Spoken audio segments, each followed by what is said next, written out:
Vamos seguir falando sobre esse debate de ontem lá nos Estados Unidos, agora com o professor de Política Internacional da Universidade Estadual do Rio de Janeiro, Paulo Velasco. Muito obrigada mais uma vez pela presença, professor. Bom dia. Bom dia, Lívia, Rafael. Um prazer sempre conversar com vocês.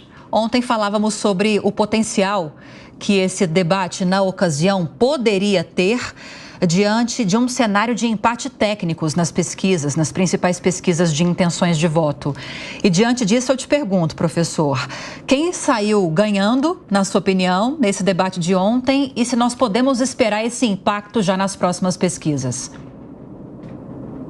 Aparentemente, né, o que vimos ontem foi um excelente desempenho da Kamala Harris, né? Nesse sentido, podemos dizer que ela leva efetivamente uma vantagem, né, em termos de desempenho no que foi o debate. Ela surpreendeu em grande medida pela sua capacidade de atacar o Donald Trump, né? Algo que muitos tinham dúvidas que poderia acontecer, né? Ela partiu de maneira muito assertiva, né, assumindo uma ofensiva muito clara, né, e acabou deixando em muitos momentos o Donald Trump na defensiva, né? Ele que tem muita experiência em debates presidenciais, né, 2016, 2020, já debateu com o Biden neste ano mesmo, 2024, né, mas se viu acuado, né, um pouco na defensiva, né? Dá para ver que todo esse período de treinamento da Kamala Harris, né, ela ficou reclusa alguns dias treinando, se preparando, né, para o debate, tiveram um bom resultado, né? E ela soube muito bem também rechaçar e rebater, né, as acusações, inclusive algumas notícias falsas, né, que já eram esperadas, como sempre, né, que foram apresentadas pelo Donald Trump. Então teve um bom desempenho,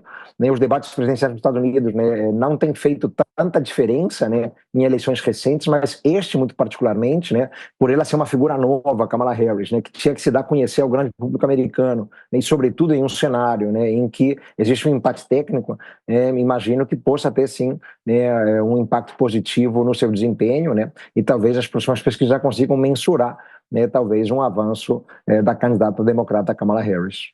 Professor, bom dia. O Trump tinha encaixado bem o jogo contra o Biden, né? Naquela acusação de que ele era velho demais, que ele não tinha mais condição cognitiva de lidar com os problemas do mundo num eventual segundo mandato.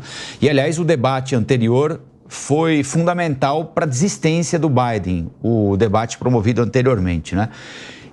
Nesse debate de ontem, o Trump conseguiu encaixar o jogo contra a Kamala Harris, ou seja, ele conseguiu encontrar um caminho para desconstruir a candidatura dela. 2 pontos eram tidos como fundamentais para ele tentar fazer isso, né? Um deles, o papel dela na tentativa de impedir a imigração pelas fronteiras durante a gestão Biden, e outro, a suposta falta de um plano, discussões muito genéricas. Ele conseguiu colocar uma pulga atrás da orelha de eleitores indecisos?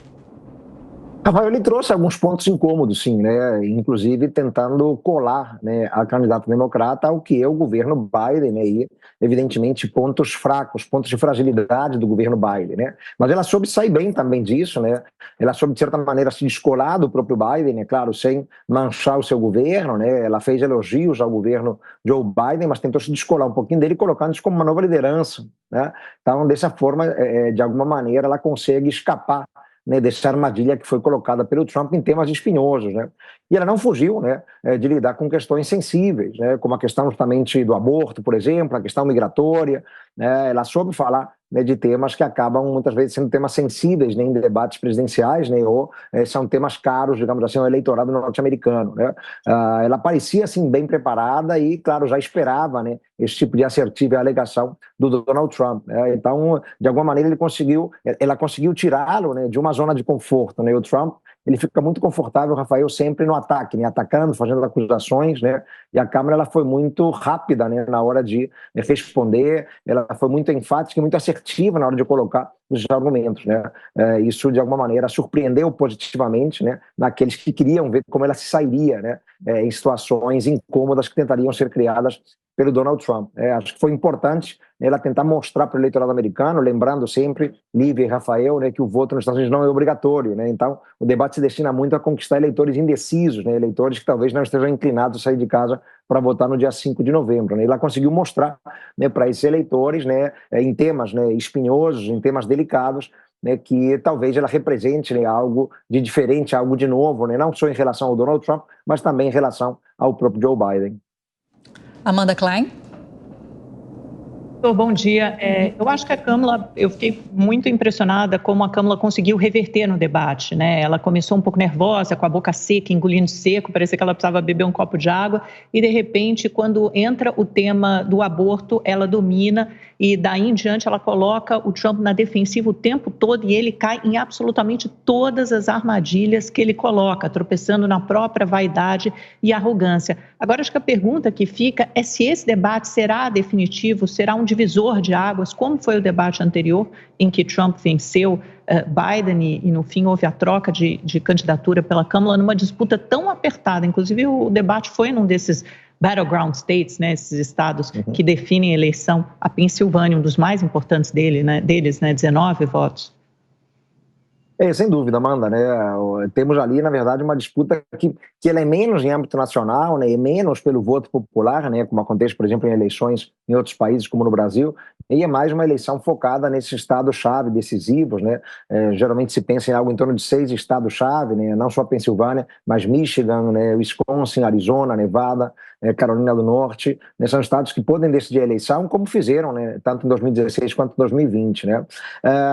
As eleições presidenciais nos Estados Unidos, né, elas têm, né, como componente, né, talvez bem singular em comparação a outros locais, né, justamente o fato de o voto por não ser obrigatório, né, os candidatos terem que conquistar não a sua base, né, já natural de apoio, né, e acho que essa base já é bem consolidada, né, especialmente para Donald Trump, né, em alguma medida também para os democratas, para Kamala Harris, mas conquistar aqueles que estão em dúvida, né, que não têm certeza sequer, né, se sairão de casa para votar no dia 5 de novembro, né, talvez não tenham ainda se sentido muito seduzidos, né, seja pelo Trump que eles já conhecem, né, seja pela própria Kamala, que ainda é uma figura bastante desconhecida.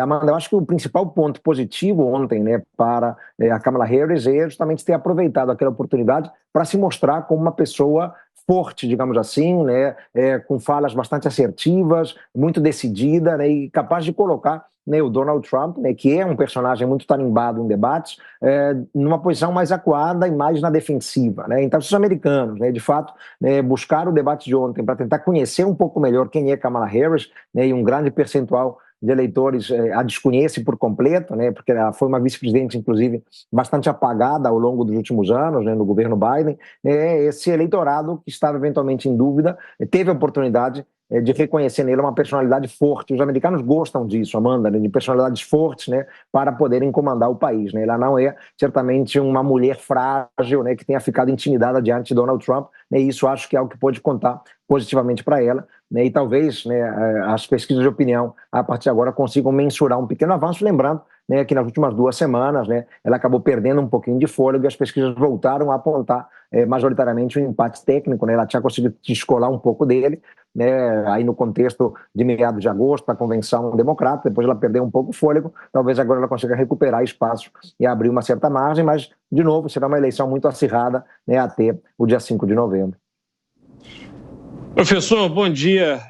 Claramente, Kamala Harris foi preparada para falar para o próprio público democrata, né? Foi citado aqui a questão do aborto, ao que ela respondeu dizendo que Trump, se fosse presidente ou se for eleito presidente, assinaria um decreto impedindo o aborto, quando, na verdade, os estados é que estão votando a decisão estadual, e isso nos Estados Unidos é muito valorado, como o senhor sabe, a decisão de cada estado vai decidir sobre o aborto. Quando se falou de imigração, Kamala Harris também não respondeu a um fato concreto, que foi a entrada de milhões de imigrantes ilegais e que teve, sim, impacto no cotidiano, tanto na economia quanto na questão de segurança pública dos Estados Unidos, porque é um país que tem que acomodar milhões de imigrantes ilegais que passaram pela fronteira sob a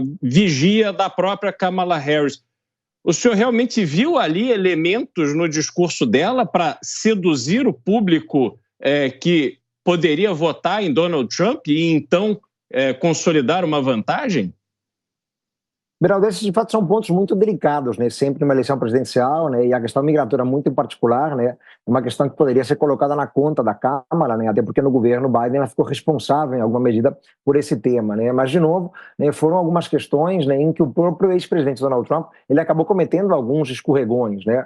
Isso de alguma maneira pode fazer com que esses temas que poderiam contar positivamente para ele, né? Talvez não tenha acontecido, né? Isso não tenha acontecido, né? Por exemplo, né? Quando ele falou da questão da criminalidade, né?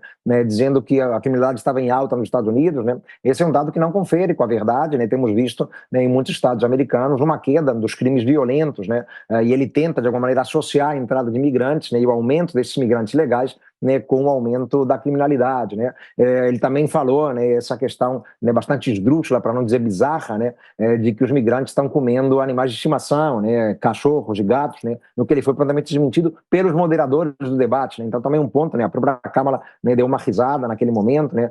É um ponto que acabou, eventualmente, não tendo sido adequadamente explorado por ele. Ele poderia, né, ter evitado esse tipo de comentário tolo, né, e trazido alguma informação talvez um pouco mais assertiva e decidida, né. A questão do aborto, né, que é sempre uma questão, né, muito presente no imaginário popular americano, né, a Câmara soube também, né, reagir de maneira bastante positiva, dizendo basicamente que não é o Donald Trump, né, que tem que dizer às mulheres o que fazerem com o seu corpo, né. E essa é uma frase que acaba tendo muito impacto, muita repercussão, sobretudo no público feminino, né? Lembrando que a campanha democrata tem sabido mostrar para os eleitores americanos, né, que a questão do aborto se tornou uma questão ainda mais candente a partir do momento em que a Suprema Corte americana, né, com juízes conservadores nomeados pelo Donald Trump no seu governo, né, acabaram revertendo, né, uma histórica decisão, né, de décadas atrás, né, que assegurava a todos os americanos o direito universal ao aborto, né. Agora, como você muito bem colocou, a questão passa para o âmbito estadual e alguns poucos estados americanos vão aproveitar as eleições, né, para também fazer essa pergunta aos eleitores,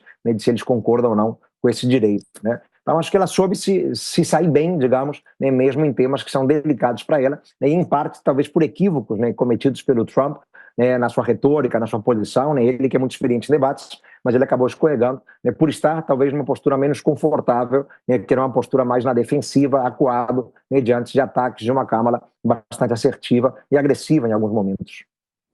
Professor Paulo Velasco, muito obrigado pela entrevista, bom dia para o senhor, até a próxima. Muito obrigado, Rafael, bom dia a todos, até a próxima.